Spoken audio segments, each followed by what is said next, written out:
Hi all, today we are going to learn Poetics by Aristotle.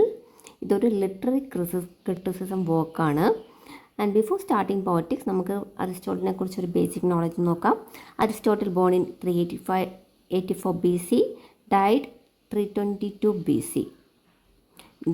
Great philosopher and polymath during classical period. Classical പീരീഡിലായിരുന്നു Aristotle write ചെയ്തിരുന്നത്. And disciple of Plato in academy institution and teacher of Alexander the Great. പ്ലേറ്റോയുടെ ശിഷ്യനുമായിരുന്നു, Alexander the ഗ്രേറ്റിൻ്റെ ടീച്ചറുമായിരുന്നു. Dante called him the master of those who know. And he was the founder of Lyceum school. Literary criticism പിന്നെയുണ്ട്. Peripatetic school of ഫിലോസഫിയുടെയും ഫൗണ്ടറായിരുന്നു. Aristotelian traditional ഫൗണ്ടറായിരുന്നു. And his important works are Poetics, Rhetoric, Physics, Metaphysics, Magna Moralia. And coming to Poetics എന്നൊരു criticism വർക്കിനെ കുറിച്ച് പറയുവാണെങ്കിൽ, Poetics എഴുതിയത് 335 BC-യിലാണ്. Original name de Poetica, Latin phrase ആണ്. ഓക്കെ, 26 ചാപ്റ്റേഴ്സ് ഉണ്ട് ഈ ഒരു വർക്കിന്. 26 ചാപ്റ്റേഴ്സ് ഉണ്ട്. ആൻഡ് ഒരു ചാപ്റ്ററിൽ ആ ഒരു കോണ്ടൻ്റാണ് ഞാനിവിടെ മെൻഷൻ ചെയ്യുന്നത്. 1, 2, 3, 4 and 25th chapter tells about poetry. 5th chapter tells about introduction to comedy, epic and tragedy. 6th chapter തൊട്ട് 19th ചാപ്റ്റർ വരെ ട്രാജഡി മാത്രമാണ് പറയുന്നത്. 20, 21 ആൻഡ് 22nd ചാപ്റ്റർ പോയറ്റിക് ഡിക്ഷനെക്കുറിച്ചും 23rd and 24th chapter epic പോയട്രിയെക്കുറിച്ചും and 26th chapter comparison of epic and ട്രാജഡിയുമാണ് mention ചെയ്യുന്നത്. നമുക്കിനി poetics എന്ന വർക്ക് നോക്കാം. പോയറ്റിക്സ് എന്ന വർക്കിൽ 26 ചാപ്റ്റേഴ്സ് ഉണ്ടെന്ന് നമ്മൾ പറഞ്ഞു. ആൻഡ് പ്ലേറ്റോയുടെ റിപ്പബ്ലിക് എന്ന ബുക്കിന് എതിരെ എഴുതിയൊരു വർക്കാണ് അരിസ്റ്റോട്ടിലിൻ്റെ പോയറ്റിക്സ് എന്ന ഈ വർക്ക്. പ്ലേറ്റോയുടെ റിപ്പബ്ലിക് എന്ന ബുക്കിന് എതിരെ എഴുതിയ ഒരു വർക്കാണ് പോയറ്റിക്സ്. മെയിൻലി പ്ലേറ്റോയുടെ കോൺസെപ്റ്റ് റോങ് ആയിരുന്നു, അല്ലെങ്കിൽ അതിനൊരു മറുവശം ഉണ്ട് എന്ന് കാണിക്കാൻ വേണ്ടി അരിസ്റ്റോട്ടിൽ എഴുതിയ വർക്കാണ് പോയറ്റിക്സ്. ആൻഡ് പോയറ്റിക്സ് എന്ന വർക്കിലൂടെ അരിസ്റ്റോട്ടിൽ പ്ലേറ്റോയുടെ റിപ്പബ്ലിക് എന്ന വർക്കിൻ്റെ ലിമിറ്റേഷൻസ് പറയുന്നുണ്ട്, ആർട്ടിൻ്റെ ബേസിക് പ്രോബ്ലംസ് പറയുന്നുണ്ട്. ദെൻ ഒരു ഗീവൻ വർക്കിൻ്റെ ക്വാളിറ്റി എങ്ങനെ ഡിറ്റർമിൻ ചെയ്യാം എന്നും പോയറ്റിക്സ് എന്ന വർക്കിൽ അരിസ്റ്റോട്ടിൽ പറയുന്നുണ്ട്. And poetics stands in opposition to the theory of art propounded by Plato. അതായത് പ്ലേറ്റോ പറയുന്നത്, പ്ലേറ്റോയുടെ റിപ്പബ്ലിക്കിൽ പ്ലേറ്റോ പറയുന്നത്, പ്ലേറ്റോയുടെ കോൺസെപ്റ്റ് ഓൺ മിമസിസ്, MIMESIS, അത് പ്ലേറ്റോയുടെ വർക്കിൽ പറയുന്നുണ്ട്. പ്ലേറ്റോയുടെ റിപ്പബ്ലിക്കിൽ കോൺസെപ്റ്റ് ഓൺ മിമസിസ് പറയുന്നുണ്ട്. അതെന്താണെന്ന് വെച്ചാൽ it is mere coping the universal truth. Art എന്ന് പറഞ്ഞാൽ യൂണിവേഴ്സൽ ട്രൂത്തിനെ കോപ്പി ചെയ്യുന്നതാണെന്നാണ് പ്ലേറ്റോയുടെ റിപ്പബ്ലിക്കിന് പറയുന്നത്. ആർട്ടിൽ ചെയ്യുന്നത് അങ്ങനെയാണ്. That is theory of imitation പറയുന്നു. അങ്ങനെ പ്ലേറ്റോ തൻ്റെ ഐഡിയൽ സിറ്റിയിൽ നിന്നും ആർട്ട് ബാൻ ചെയ്യുന്നുണ്ട്. അതും പ്ലേറ്റോയുടെ റിപ്പബ്ലിക്കിൽ പറയുന്നുണ്ട്. Plato things that art is mere imitation, hence it is deceptive എന്നാണ് പ്ലേറ്റോയുടെ റിപ്പബ്ലിക്കിലൂടെ പറയുന്നത്. അതിനെക്കുറിച്ച് ആ എല്ലാം യൂണിവേഴ്സൽ ട്രൂത്തിൻ്റെ ഇമിറ്റേഷൻ ആണെന്നാണ് പ്ലേറ്റോ റിപ്പബ്ലിക്കിൽ പറഞ്ഞിരിക്കുന്നത്. അതിനെ ഒപ്പോസ് ചെയ്തിട്ടാണ് അരിസ്റ്റോട്ടിൽ പോയറ്റിക്സ് എന്ന വർക്ക് എഴുതിയിരിക്കുന്നത്. പ്ലേറ്റോയുടെ റിപ്പബ്ലിക്കിന് അതിനെ ഒപ്പോസ് ചെയ്ത് എഴുതിയ വർക്കാണ് പോയറ്റിക്സ് അരിസ്റ്റോട്ടലിൻ്റെ. Okay, next character list. ഈ ഒരു ക്രിറ്റിസിസത്തിലുള്ള ക്യാരക്ടർ ലിസ്റ്റാണ് Aeschylus, Euripides and Sophocles. Aeschylus author of Oresteia, it's a play. Oresteia എന്ന് പറഞ്ഞ പ്ലേയുടെ ഓത്തറായിരുന്നു. And he gave importance to chorus that ഡയലോഗ്സിലുപരി ഇമ്പോർട്ടൻസ് കൊടുത്തിരുന്നത് കോറസിനായിരുന്നു, rather than music and dance. Next character is Euripides. Euripides, author of Medea, the Bacchae, ഈ രണ്ടിൻ്റെയും ഓത്തറായിരുന്നു യൂറിപ്പിഡസ്. അരിസ്റ്റോട്ടിൽ പറയുന്നത് യൂറിപ്പിഡസിൻ്റെ വർക്ക് ക്രിട്ടിക്സ് ക്രിട്ടിസൈസ് ചെയ്യുന്നുണ്ട് because his works are tragic. Euripides tragic വർക്കായിരുന്നു എഴുതുന്നത്. And tragic ends logic, tragic എൻഡ്സിൻ്റെ എല്ലാം ട്രാജിക് എൻഡ്സ് ഉണ്ടല്ലോ, അത് നല്ല ലോജിക്കോട് കൂടിയാണ് ഇൻക്ലൂഡ് ചെയ്തിരുന്നത് Euripides. Okay. And next character is Sophocles. നമുക്കറിയാം സോഫോക്ലസിൻ്റെ ഒരു ഫേമസ് വർക്കാണ് Oedipus. Okay. And Sophocles he's considered by Aristotle the master of tragedy. Master of tragedy എന്നായിരുന്നു സോഫോക്ലസിനെ അരിസ്റ്റോട്ടിൽ കൺസിഡർ ചെയ്തിരുന്നത്. And Aristotle compares Sophocles to Homer because they give value for humanity. ഹ്യൂമാനിറ്റിക്ക് value കൊടുത്ത ആളായിരുന്നു Homer. And അതുകൊണ്ട് തന്നെ Aristotle സോഫോക്ലസിനെ compare ചെയ്തിരുന്നത് ഹോമറായിട്ടായിരുന്നു. ഓക്കെ. ഇതിൽ എയ്സ്ക്ലസ് ആൻഡ് സോഫോക്ലസ് അവർ ഫേമസ് ആയിരുന്നു ഗ്രീക്ക് ട്രാജഡിയിൽ. നമുക്കറിയാം ക്ലാസിക്കൽ റൈറ്റേഴ്സ് ഫോളോ ചെയ്തത് ഗ്രീക്ക് ആൻഡ് റോമൻ ലിറ്ററേച്ചറും ആർട്ട് ഫോമും ഒക്കെ ആയിരുന്നു. ആൻഡ് എയ്സ്ക്ലസും സോഫോക്ലസും ഫേമസ് ആയിരുന്നു ഗ്രീക്ക് ട്രാജഡിയിൽ. And next is tragedy versus epic poetry.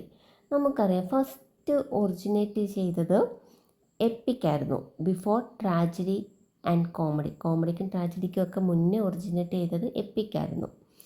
And in അരിസ്റ്റോട്ടലിൻ്റെ ടൈമിൽ ക്രിട്ടിക്സ് ഇമ്പോർട്ടൻസ് കൊടുത്തിരുന്നത് എപ്പിക് പോയട്രിക്കായിരുന്നു. എപ്പിക് പോയട്രി ഒരു സുപ്രീം ആർട്ട് ഫോമായിട്ടായിരുന്നു അവർ കൺസിഡർ ചെയ്തിരുന്നത്. But Aristotle consider tragedy as better form of art. Aristotle tragedy ആയിരുന്നു better form of ആർട്ടായിട്ട് consider ചെയ്തിരുന്നത്. Tragedy with its music produced great pleasure. അങ്ങനെയായിരുന്നു Aristotle പറയുന്നത്. ട്രാജഡിയുടെ കൂടെ കുറച്ച് മ്യൂസിക്കും കൂടെ ആഡ് ചെയ്താൽ അത് നല്ല ഗ്രേറ്റ് പ്ലഷർ തരും. And it's limited length attains more unity.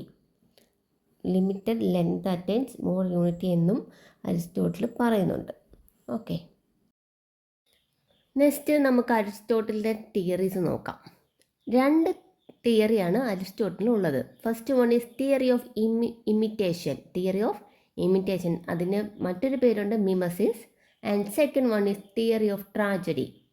നമുക്ക് ഫസ്റ്റിലെ തിയറി ഓഫ് ഇമിറ്റേഷൻ നോക്കാം. ഇവിടെ അരിസ്റ്റോട്ടിൽ പറയുന്നത് art is a creative imagination എന്നാണ്. പ്ലേറ്റോയുടെ റിപ്പബ്ലിക് എന്ന ബുക്കിൽ പ്ലേറ്റോ മിമസിസിനെ കുറിച്ചൊരു കോൺസെപ്റ്റ് പറയുന്നുണ്ട്. പ്ലേറ്റോയുടെ മിമസിസ് കോൺസെപ്റ്റ് ഈസ് ഇമിറ്റേറ്റിംഗ്, കോപ്പിയിങ് അല്ലെങ്കിൽ ആർട്ടിസ്റ്റിക് ഇമിറ്റേഷൻ എന്നായിരുന്നു പ്ലേറ്റോ പറഞ്ഞത്.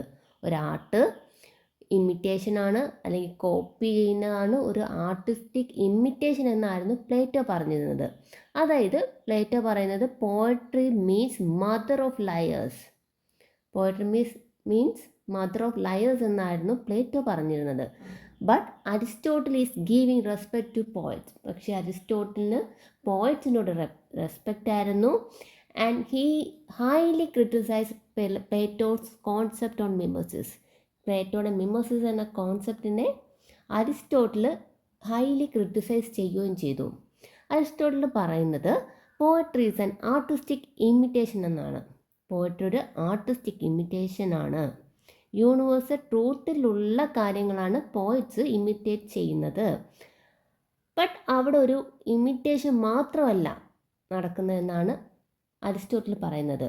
അതിലോട്ട് ഇമിറ്റേഷൻ്റെ കൂടെ ഇമാജിനേഷനും കൂടെ ആഡ് ചെയ്യുമ്പോഴാണ് ഒരു ബെസ്റ്റ് പ്രോഡക്റ്റ് അല്ലെങ്കിൽ ഒരു ബെസ്റ്റ് പോയട്രി, ഒരു ബെസ്റ്റ് ആർട്ട് ഫോം കിട്ടുന്നതെന്നാണ് അരിസ്റ്റോട്ടിൽ പറയുന്നത്.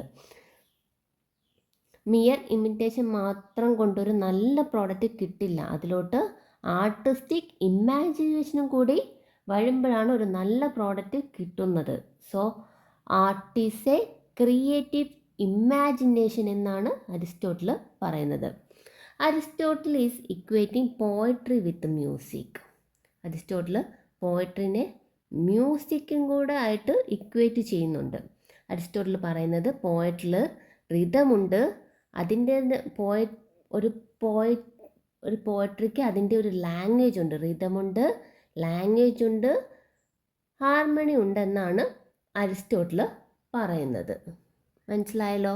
ഇവിടെ അരിസ്റ്റോട്ടിൽ പറയുന്നത് ഒരു ആർട്ട് അല്ലെ ഒരു പോയം അതൊരു ഇമിറ്റേഷൻ മാത്രമല്ല, അതിലൊരു ക്രിയേറ്റീവ് ഇമാജിനേഷനും കൂടെ ഉണ്ടെന്നാണ് അരിസ്റ്റോട്ടിൽ പറയുന്നത്. ഇവിടെ അരിസ്റ്റോട്ടിൽ പ്ലേറ്റോയുടെ മിമിസൈസിനെ അതിനെ ക്രിട്ടിസൈസ് ചെയ്താണ് സംസാരിക്കുന്നത്. Okay, next is art is not mere copying but rather it leads to universal truth. Art ഒരു കോപ്പിങ് മാത്രമല്ല, അതിനൊരു യൂണിവേഴ്സാലിറ്റി ഉണ്ടാകും. ഒരു സാധനം നമ്മൾ കോപ്പി ചെയ്യുമ്പോൾ അതിൻ്റെ ഒരു പാർട്ട് കോപ്പി ചെയ്യുന്ന എങ്ങോട്ടാണോ കോപ്പി ചെയ്യുന്ന അതിലും ഉണ്ടാകും. അതായത് നമുക്ക് ആർട്ട് നോളജ് തരും. ഇറ്റ്സ് ആക്ച്വലി യൂണിവേഴ്സൽ ട്രൂത്ത്, ഒരു യൂണിവേഴ്സൽ ട്രൂത്താണ്. അത് നമ്മൾ കോപ്പി ചെയ്യുമ്പോൾ നമുക്കത് നോളജും കിട്ടും അതിലൂടെ. And art will leads to ട്രൂത്തുമാണ്, നോളജും കിട്ടും. It's actually truth. അതായത് ആർട്ടിലൂടെ നമുക്ക് നോളജ് ഉണ്ടാകും, ആർട്ടിലൊരു ട്രൂത്ത് ഉണ്ട്, യൂണിവേഴ്സൽ ട്രൂത്ത് ഉണ്ടെന്നാണ് അരിസ്റ്റോട്ടിൽ പറയുന്നത്. തിയറി ഓഫ് ഇമിറ്റേഷനിൽ വരുന്ന നെക്സ്റ്റ് പോയിൻ്റാണ് imitation is a healthy form of expression. ഇവിടെ അരിസ്റ്റോട്ടിൽ പറയുന്നത് imitation is implanted in human since from the childhood മുതലേ ഇമിറ്റേഷൻ ഹ്യൂമനിൽ ഉള്ളതാണെന്നാണ് അരിസ്റ്റോട്ടിൽ പറയുന്നത്. അതായത് ഇറ്റ്സ് എ നാച്ചുറൽ തിങ്. പോയിട്ട് വന്നതിന് ശേഷം കൊണ്ടുവന്നതല്ല ഇമിറ്റേഷൻ. ഇപ്പം കുട്ടികൾ തന്നെ അവരുടെ എൽഡേഴ്സിനെ കണ്ടിട്ടാണ് അവർ സംസാരിക്കാനും നടക്കാനും ഒക്കെ പഠിക്കുന്നത്. അവിടെ ഇമിറ്റേഷൻ എന്നതൊരു നാച്ചുറൽ പ്രോസസ്സാണ്. അല്ലെങ്കിൽ അവർക്ക് സംസാരിക്കാനോ നടക്കാനോ ഒന്നും കഴിയില്ല എന്നാണ് അരിസ്റ്റോട്ടിൽ പറയുന്നത്. Okay, and next point in theory of imitation is primary purpose of imitation in art is to provide pleasure. ഇവിടെ അരിസ്റ്റോട്ടിൽ പറയുന്ന ഒരു പോയട്രി അല്ലെങ്കിൽ ഒരു ആർട്ടിസ്റ്റിക് വർക്കിലൂടെ ലേണിങ്ങോ ഇൻസ്പിറേഷനോ മാത്രമല്ല, അവിടെ അതിലുപരി main purpose of A work അല്ലെങ്കിൽ ഒരു ആർട്ടിസ്റ്റിക് വർക്കിൻ്റെ മെയിൻ പർപ്പസ് എന്ന് പറയുന്നത് പ്ലഷർ ഗിവിങ് ആണെന്നാണ് അരിസ്റ്റോട്ടിൽ പറയുന്നത്. And last point is poetry and drama will teach morality. Aristotle says that poetry and drama will teach morality. നമുക്ക് പോയട്രിയിലൂടെയോ അല്ലെങ്കിൽ ഡ്രാമയിലൂടെയോ മോറൽ വാല്യൂസ് നമുക്ക് പഠിക്കാൻ കഴിയും.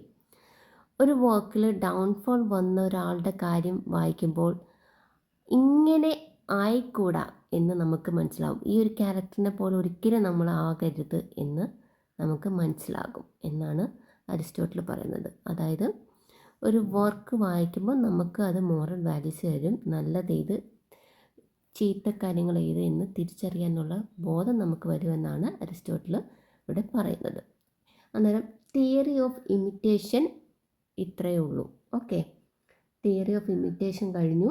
ഇവിടെ പറയുന്നത് art is a creative imagination, art is not mere copying but rather it leads to universal truth, imitation is a healthy form of expression, primary purpose of imitation in art is to provide pleasure, and last one is poetry and drama will teach morality. Okay, next is theory of tragedy ആണ് നമുക്ക് next പഠിക്കാനുള്ളത്. Poetics എന്ന വർക്കിൽ Aristotle പറയുന്നത് Aristotle's concept of mimesis. Second പറയുന്നതാണ് Aristotle's theory of tragedy. Mainly genre of poetry എന്ന് പറയുമ്പം epic ഉണ്ട്, ട്രാജഡി ഉണ്ട്, കോമഡി ഉണ്ട്. Epic means long narrative poems ആണ്. നമുക്കറിയാം ഗുഡ് ഓർ ഈവിളിനെ കുറിച്ച് പറയുന്നുണ്ട്. ലോങ് നറേറ്റീവ് പോമാണ് epic. Examples, main example is Paradise Lost. മിൽട്ടൻ്റെ പാരഡൈസ് ലോസ്റ്റ് ഒരു എക്സാമ്പിളാണ്. രാമായണം, മഹാഭാരതം, പിന്നെ kingship, lifes and stories of kings, ഇതൊക്കെ എപ്പിക്കിന് എക്സാമ്പിൾസ് ആണ്. Next one is tragedy. Tragedy എന്താണ്? ട്രാജിക് ഹീറോസ് ഉണ്ടാകും ട്രാജഡിയിൽ. ഡൗൺഫോൾസ് കാണും, ഹീറോയുടെ ഡൗൺഫോൾസ് കാണും, പിന്നെ അവരുടെ ട്രാജിക് ഫ്ലോ, അതിന് പറയുന്ന പേരാണ് ഹെമേർഷ്യ. ഇതിനൊരു ട്രാജഡിക്ക് ഹാപ്പി എൻഡിങ്ങും അല്ല. Next one is comedy. Comedy means humour ഉണ്ട്, ഫൺ, ഇതെല്ലാം സത്യയിലൂടെ കാണിക്കുന്നതാണ് കോമഡി. ഓക്കെ. ആൻഡ് ഈ ട്രാജഡിക്ക് ഒരു 6 എലമെൻറ്റ്സ് ഉണ്ട്. ഈ 6 എലമെൻറ്റ്സും കൂടെ, ട്രാജഡിയിലെ ഈ 6 എലമെൻറ്റ്സും കൂടെ കറക്റ്റായിട്ട് വരുമ്പോഴാണ് എന്തുണ്ടാവുന്നത്? It leads to catharsis. Aristotle പറയുന്നത് ഈ 6 elements, that is plot, character, diction, thought, spectacle, song. Aristotle പറയുന്നത് this elements leads to catharsis. അതാണ് ഒരു ഗ്രേറ്റ് ട്രാജഡി ആയിട്ട് മാറുന്നത്. ഈ 6 എലമെൻറ്റ്സും കൂടെ കറക്റ്റായിട്ട് വരുമ്പോഴാണ് ഒരു ഗ്രേറ്റ് ട്രാജഡി ആയിട്ട് മാറുന്നത്. ഈ 6 എലമെൻറ്റ്സ് ഉണ്ടെങ്കിൽ അതൊരു ട്രാജഡിയാണ്. അതുകൊണ്ട് തന്നെ അവിടെ ഒരു കെത്താറിസിസ് ഉണ്ടാകും എന്നാണ് അരിസ്റ്റോട്ടിൽ പറയുന്നത്. ഓക്കെ. ആൻഡ് ദിസ് 6 എലമെൻറ്റ്സ് നമുക്കിനി ഓരോന്നും എക്സ്പ്ലെയിൻ ചെയ്ത് പോകാം. First one is plot. Plot എന്ന് പറയുമ്പം 5 things that make a great plot. ഈ കാണുന്ന 5 things: completeness, magnitude, determinate structure, universality, unity. 5 things that make a great plot. ഈ 5 തിങ്സും കൂടെ വരുമ്പോഴാണ് അതൊരു ഗ്രേറ്റ് പ്ലോട്ടായിട്ട് മാറുന്നതെന്നാണ് അരിസ്റ്റോട്ടിൽ പറയുന്നത്. ഫസ്റ്റ് വൺ ഈസ് കംപ്ലീറ്റ്നെസ് ആണ്. Second one magnitude. Third one determinate structure. Fourth universality. Fifth one unity. Okay. അതായത് Aristotle പറയുന്നത് soul of tragedy ഏതാണ്? പ്ലോട്ടാണ്. Aristotle പറയുന്നത് ട്രാജഡിയുടെ സോള് പ്ലോട്ടാണെന്നാണ്. ആൻഡ് പ്ലോട്ടിന് ഗ്രേറ്റ് ഇമ്പോർട്ടൻസ് ഉണ്ട്. സോ പ്ലോട്ടിനെ നമ്മൾ മിത്തോസിസ് എന്ന് പറയും. പ്ലോട്ടിനെ നമ്മൾ എന്താണ് പറയുന്നത്? മിത്തോസിസ് അല്ല, മിത്തോസ്. പ്ലോട്ട് സോൾ ഓഫ് ട്രാജഡിയാണ്. ആൻഡ് പ്ലോട്ടിന് പറയുന്ന പേരാണ് മിത്തോസ്. മിത്തോസ് എന്നാണ് പ്ലോട്ടിനെ പറയുന്ന മറ്റൊരു പേര്. ഓക്കെ, നോട്ട് ചെയ്ത് വെച്ചോണം. പ്ലോട്ടിനെ പറയുന്ന മറ്റൊരു പേര് മിത്തോസ് ആണ്. Aristotle considered plot to be the most crucial element of tragedy. ട്രാജഡിയുടെ ക്രൂഷ്യൽ എലമെൻ്റ് ആണ് പ്ലോട്ട് എന്ന് പറയുന്നത്. ഒരു ഗ്രേറ്റ് ട്രാജഡി ഉണ്ടാകണമെങ്കിൽ അവിടെ ഒരു ഗ്രേറ്റ് പ്ലോട്ട് ഉണ്ടാവണം. ഗ്രേറ്റ് പ്ലോട്ടിന് വേണ്ട 5 ക്വാളിറ്റീസ് ആണ്, 5 എലമെൻറ്റ്സ് ആണ്: completeness, magnitude, determinate structure, universality and unity. Completeness means ഒരു സ്റ്റോറിയുടെ പ്ലോട്ട് കംപ്ലീറ്റ്നെസ് ഉണ്ടാകണമെങ്കിൽ അതിനൊരു ക്ലിയർ ബിഗിനിങ് വേണം, മിഡിൽ വേണം, എൻഡ് വേണം. മാഗ്നിറ്റ്യൂഡ്, ലെങ്ത് ഓഫ് ദ പ്ലോട്ടാണ് മാഗ്നിറ്റ്യൂഡ്. ഒരു length of plot is important. എന്നാൽ മാത്രമേ ഓഡിയൻസിന് പ്ലോട്ട് മെമ്മറൈസ് ചെയ്യാൻ കഴിയൂ എന്നാണ് അരിസ്റ്റോട്ടിൽ പറയുന്നത്. And next one is determinate structure. Tragedy ആകുമ്പോൾ ഡ്രാമ ഒരു പ്ലേ നോക്കാം നമുക്ക്. ഓക്കെ, ഡ്രാമ ഒരു പ്ലേയിലാണല്ലോ കൂടുതലും ട്രാജഡി വരുന്നത്. ഒരു പ്ലേ ആകുമ്പോൾ എല്ലാ സീനും അല്ലെങ്കിൽ അതിൻ്റെ എല്ലാ പാർട്ടും ഇമ്പോർട്ടൻ്റ് ആണ്. ഒരു സീൻ റിമൂവ് ചെയ്താൽ ഓഡിയൻസിന് ആ ഒരു കണ്ടിന്യൂറ്റി കിട്ടില്ല. അതാണ് ഡിറ്റർമിനേറ്റ് സ്ട്രക്ചർ എന്ന് പറയുന്നത്. Each and every scene is important for continuity. ഒരു സീൻ മാറ്റിക്കഴിഞ്ഞാൽ ഓഡിയൻസിന് കണ്ടിന്യൂറ്റി കിട്ടില്ല. Next one is universality. Protagonist or main ക്യാരക്ടറാണ്. They should have most human behaviour in given situation. ഒരു പ്രൊട്ടാഗണിസ്റ്റിന് ഗീവൻ സിറ്റുവേഷൻ ഹാപ്പിലി ഡീൽ ചെയ്യാൻ കഴിയണം. അതാണ് യൂണിവേഴ്സാലിറ്റി കൊണ്ട് അരിസ്റ്റോട്ടിൽ ഉദ്ദേശിക്കുന്നത്. And next one is unity. Unity നമുക്കറിയാം. യൂണിറ്റിയെ നമുക്ക് 3 തിരിക്കാം: unity of time, unity of action, unity of place. Unity of time എന്ന് പറഞ്ഞാൽ place should represent action that take place same amount of time at the play. ഇതെന്ന് പറഞ്ഞാൽ ആ play നടക്കുന്ന പോലെ തന്നെ ആക്ഷൻ നടക്കുന്ന ടൈമിൽ ഇമ്പോർട്ടൻസ് ഉണ്ട്. ആ പ്ലേ നടക്കുന്നത് പോലെ തന്നെ അതിൻ്റെ ആക്ഷൻ നടക്കുന്ന ടൈമിന് വളരെ ഇമ്പോർട്ടൻസ് ഉണ്ട്. പ്ലേ നടക്കുമ്പോൾ ഏത് ടൈമിലാണോ ആക്ഷൻ നടക്കുന്ന ആ ടൈമിന് ഇമ്പോർട്ടൻസ് ഉണ്ടെന്നാണ് അരിസ്റ്റോട്ടിൽ പറയുന്നത്. യൂണിറ്റി ഓഫ് ആക്ഷൻ മീൻസ് പ്രൊട്ടാഗണിസ്റ്റിൻ്റെ ആക്ഷനാണ് ഇവിടെ ഇമ്പോർട്ടൻസ് കൊടുക്കുന്നത്. ഈ ഒരു ട്രാജഡി ആവുമ്പോൾ അതിൽ ഇമ്പോർട്ടൻസ് പ്രൊട്ടാഗണിസ്റ്റിൽ പോകുന്ന സാഹചര്യം ആണ് ഇമ്പോർട്ടൻ്റ്. പ്രൊട്ടാഗണിസ്റ്റിൻ്റെ മനസ്സ് പല പല സിറ്റുവേഷനിലൂടെയാണ് പോകുന്നത്. അത് വളരെ ഇമ്പോർട്ടൻ്റ് ആണ് ഒരു ഡ്രാമയിലോ പ്ലേയിലോ. Next one is unit of place. ഒരു സിംഗിൾ ഫിസിക്കൽ പ്ലേസിൽ തന്നെ ആയിരിക്കണം ഒരു പ്ലേ നടക്കേണ്ടത്. അല്ലാതെ പല പല പ്ലേസിൽ ഇങ്ങനെ ചാടിപ്പോയല്ല ഒരു പ്ലേ നടക്കേണ്ടത്. ഒരു സിംഗിൾ ഫിസിക്കൽ പ്ലേസിൽ വേണം പ്ലേ നടക്കാൻ. ഒരു പ്ലോട്ടിന് 3 പാർട്സ് ഉണ്ട്. Astonishment, anagnorisis and peripeteia. Astonishment means it creates pity and fear in readers. സഹതാപവും ഫിയറും കാണുന്നവരിൽ ഉണ്ടാക്കുന്നതാണ് ആസ്റ്റോണിഷ്മെൻറ്റ്. പിറ്റി ആൻഡ് ഫിയർ എന്ന് പറയുന്ന മറ്റൊരു പേരാണ് പാത്തോസ്. എക്സാമ്പിൾ പറയുകയാണെങ്കിൽ ഡെത്സിനൊക്കെ കാണുമ്പോൾ റീഡേഴ്സിൽ ഒരു പിറ്റിയും ഫിയറും ഒരു സഹതാപവും ഭയവും ഒക്കെ ഉണ്ടാവാറുണ്ട്. അതാണ് astonishment. Next one is anagnorisis. Anagnorisis means കഴിഞ്ഞ കാലത്ത് ഒരു പ്രവൃത്തിയുടെ തിരിച്ചറിവ് അല്ലെ ഒരു കണ്ടെത്തൽ എന്ന് പറഞ്ഞാൽ ഒരു കഥയിലെ പ്രൊട്ടാഗണിസ്റ്റ് ഒരു നായകനോ നായികയോ പ്രധാന സത്യം തിരിച്ചറിയുന്ന നിമിഷമാണ് അനഗ്നോറിസിസ്. ഇതൊരു കഴിഞ്ഞ കാലത്തെ സംഭവമാകാം, ഒരു പേഴ്സൻ്റെ യഥാർത്ഥ സ്വഭാവമാകാം, ഒരു സിറ്റുവേഷൻ്റെ യഥാർത്ഥ അവസ്ഥയാകാം. അതിനെക്കുറിച്ചുള്ളൊരു വെളിപ്പെടുത്തലാണ് അനഗ്നോറിസിസ്. ഈ ഒരു തിരിച്ചറിവ് ഒരു സ്റ്റോറിയുടെ ഗതി തന്നെ മാറ്റിമറിക്കാൻ റീസൺ ആകാറുണ്ട്. അന്നേരം അനഗ്നോറിസിസ് എന്ന് പറഞ്ഞാൽ ആ ഒരു ബുക്കിലെ ആ ഒരു ഡ്രാമയിലെ പ്രോട്ടാഗണിസ്റ്റ് സത്യം തിരിച്ചറിയുന്ന നിമിഷമാണ് anagnorisis. Okay. Next one is peripeteia. Peripeteia എന്ന് പറയുന്നത് ഒരു സിറ്റുവേഷൻ്റെ പെട്ടെന്നുള്ള മാറ്റം.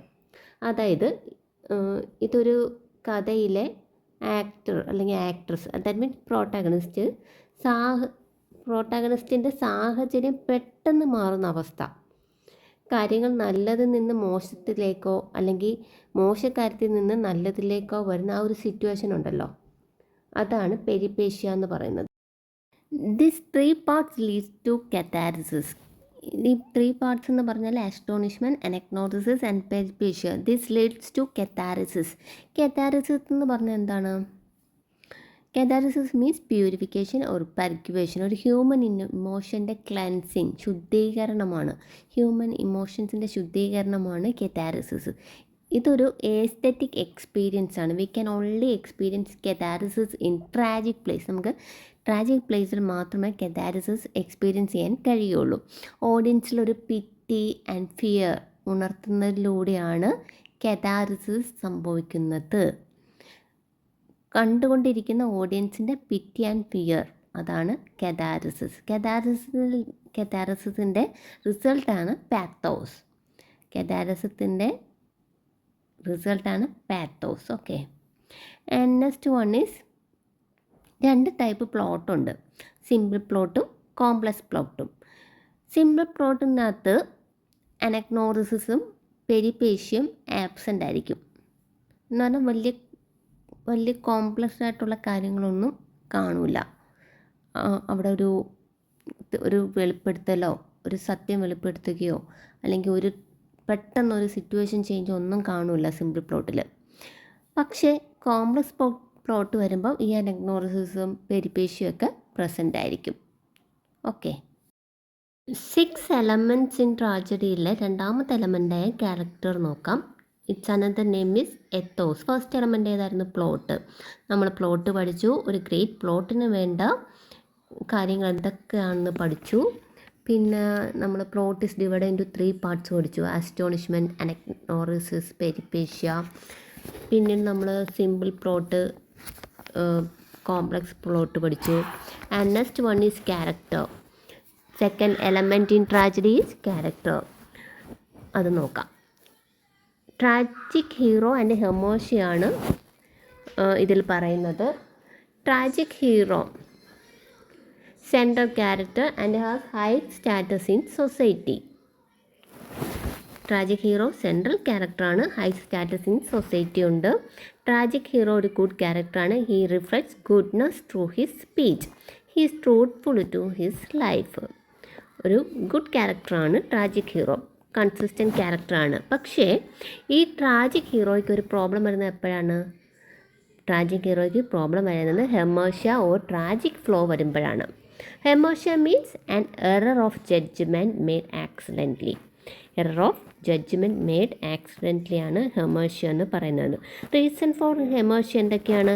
Misunderstanding, error of judgement, ignorance. ഇതൊക്കെയാണ് ഹെർമോഷ്യ വരാനുള്ള കാര്യങ്ങൾ. നമുക്ക് ഹെർമോഷ്യയുടെ എക്സാമ്പിൾസ് നല്ലോണം അറിയാം. Hamlet, ഒത്തല്ലോ.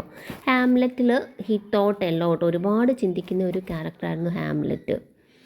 And goodness in him and his tragic flaw is procrastination. And next ഡ്രാമയാണ് ഒത്തല്ലോ. ഒത്തല്ലോയുടെ ക്യാരക്ടർ നമുക്കറിയാം, ഒന്നും ചിന്തിക്കാതെ റഷായിട്ട് ആക്ഷനിലേക്ക് കടന്നു അല്ലേ, ഡെസ്റ്റിമോനെ വധിച്ചു. ആൻഡ് അതും ഹെർമോഷ്യയുടെ ഒരു ഭാഗമാണ്. ഹെർമോഷ്യ means an error of judgement made accidentally or tragic flaw leading to downfall of tragic hero. Okay, reason misunderstanding, error of judgement, ignorance. ഇതാണ് ഹെർമോഷ്യ എന്ന് പറയുന്നത്. നെക്സ്റ്റ് നമ്മൾ അന്നേരം ഇപ്പോൾ എത്ര എണ്ണം പഠിച്ചു? 6 എലമെൻറ്റ്സ് ഇൻ ട്രാജഡി. നമ്മൾ പ്ലോട്ട് നോക്കി, ക്യാരക്ടർ നോക്കി. Next one is diction. Diction and its another name is lexis. Okay, diction or language can be divide into 2 part. ഡിക്ഷനെ നമുക്ക് സ്പോക്കൺ എന്നും പറയാം, സങ് വേർഡ്സ് എന്നും പറയാം. Spoken words means exchanging the dialogues വഴി പറയുന്നതാണ് സ്പോക്കൺ വേർഡ്. സങ് വേർഡ്സ് എന്ന് പറയുമ്പോൾ ഇതൊരു പാട്ട് രൂപമാണ് അല്ലേ, chorus, sung by chorus.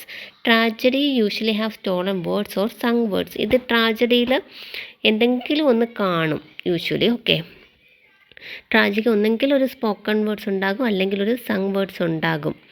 T.S. എലിയോട്ടിൻ്റെ murder and കത്തീഡ്രലാണ് അതിനൊരു എക്സാമ്പിൾ. അതിൽ കോറസ് ഉണ്ട്, ഇൻ്റർലൂഡായിട്ട്, in between. Interlude means in between, ആ ഒരു ഡ്രാമയുടെ ഇടയ്ക്കിടയ്ക്ക് വരുന്നതാണ് ഇൻ്റർലൂഡ്സ്. കോറസ് ഉണ്ട്. കോറസിന് ഒരു പാട്ടിനപ്പുറം പാടിക്കൊണ്ട് മാത്രമല്ല കോറസ് ഇരിക്കുന്നത്, അതിനൊരു ആക്ഷൻ ഉണ്ട്. Okay, element in tragedy is thought or dianoia. ഇത് ഒരു എക്സാമ്പിൾ പറയുകയാണെങ്കിൽ it to be or not to be, that's a question. ഷേക്സ്പിയറിൻ്റെ ഹാംലെറ്റിലെ ഒരു ഡയലോഗാണ്. ഇവിടെ പറയുന്നതെന്ന് പറഞ്ഞാൽ പ്രൊട്ടാഗണിസ്റ്റിൻ്റെ മൈൻഡിൽ ഒരു കോൺസ്റ്റൻറ്റ് സെൽഫ് ക്വസ്റ്റ്യനിങ് ഉണ്ടാവുകയാണ്. ആ ഒരു സെൽഫ് ക്വസ്റ്റ്യനിങ്ങിനെയാണ് നമ്മൾ തോട്ട് ഓർ ഡയനോയ എന്ന് പറയുന്നത്. തോട്ട്, ചിന്ത. ഓക്കെ, സെൽഫ് ക്വസ്റ്റ്യനിങ്, അതാണ് thought or dianoia. And next one is spectacle. സ്പെക്ടക്കിളിൻ്റെ മറ്റൊരു പേരാണ് ഒബ്സിസിസ്. ഇതെന്ന് പറഞ്ഞാൽ ബേസിക്കലി സ്റ്റേജ് സീനറിയാണ്. ബേസിക്കലി ഒരു സ്റ്റേജ് സീനറിയാണ് സ്പെക്ടക്കിൾ ഓർ ഒബ്സിസിസ്. സ്പെക്ടക്കിൾ അല്ലെങ്കിൽ opsis. Okay, visual on the theatre, അതായത് സ്റ്റേജിൽ കാണുന്ന visuals like chorus, costumes, movements, gestures, hand signs, dancers. ഇത് ആ സ്റ്റേജിൽ എന്തൊക്കെ കാണുന്നു അതിനെയാണ് നമ്മൾ സ്പെക്ടക്കിൾ അല്ലെങ്കിൽ ഒബ്സസ് എന്ന് പറയുന്നത്. Something that is visualise on തിയേറ്ററിൽ വിഷ്വലൈസ് ചെയ്യുന്നത്. And last element in tragedy is music or melopoeia. Music or melopoeia, അതാണ് ഗ്രീക്ക് കോറസ്. ഗ്രീക്ക് കോറസ് അന്നത്തെ പ്ലേകളിൽ ഇമ്പോർട്ടൻ്റ് ആയിരുന്നു കേട്ടോ. മെലഡീസിലൂടെ അവർ പവർഫുൾ ഇമോഷൻ പോയിൻ്റ് ഔട്ട് ചെയ്യും. മ്യൂസിക് മെലഡീസിലൂടെ അവർ പവർഫുൾ ഇമോഷൻസ് പോയിൻ്റ് ഔട്ട് ചെയ്യും. So it's an important element in tragedy like dialogue പോലെ തന്നെ മ്യൂസിക്കും ട്രാജഡിയിലെ ഒരു ഇമ്പോർട്ടൻ്റ് എലമെൻ്റ് ആണെന്നാണ് അരിസ്റ്റോട്ടിൽ പോയറ്റിക്സിലൂടെ പറയുന്നത്. ഓക്കെ, മ്യൂസിക്കിലൂടെ ഇമോഷൻസ് എക്സ്പ്രസ് ചെയ്യും and that beautifies the drama. മ്യൂസിക്കും കൂടെ വരുമ്പം ഈ ട്രാജഡി അല്ലെങ്കിൽ ഡ്രാമേനെ വളരെ ബ്യൂട്ടിഫുൾ ആക്കും. ഓക്കെ, ഇതൊരു ഗ്രീക്ക് കോറസ് ആണ് music. And it's an essential element of tragedy എന്നാണ് അരിസ്റ്റോട്ടിൽ പറയുന്നത്. Okay, thank you. ഓക്കെ, അങ്ങനെ നമ്മളിപ്പം അരിസ്റ്റോട്ടിലിൻ്റെ പോയറ്റിക്സ് കംപ്ലീറ്റ് ചെയ്തിരിക്കുകയാണ്. If you like this video, നിങ്ങൾക്ക് യൂസ്ഫുൾ ആണെന്ന് തോന്നുന്നുണ്ടെങ്കിൽ please like, share and subscribe this channel. Thank you.